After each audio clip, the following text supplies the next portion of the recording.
Hey guys! Welcome to my channel. It's QD Channel. For today's video, pag-uusapan natin ang trending na si primetime queen kapuso actress Marian Rivera na dumalo sa Sinulog Festival 2026 sa Cebu kasama ang kanyang asawa na si Dingdong Dantes. Pinagkaguluhan ang dungyan sa Sinulog sakay sa float ng Bioderm, walang humpay sa pagkaway at may pasampol pa na sayaw si Marian.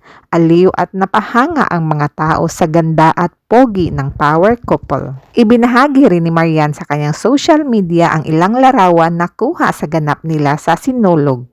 Bumuhos agad ang mga positibong komento sa kanyang mga larawan, lalo na ang mga taong nakita ng personal ang dungyan. Saad ng ilang komento, maganda talaga, maliit ang mukha, hindi nakakasawang tignan. Diyos ko po, grabe ang ganda. Ang ganda kahit walang gaanong makeup.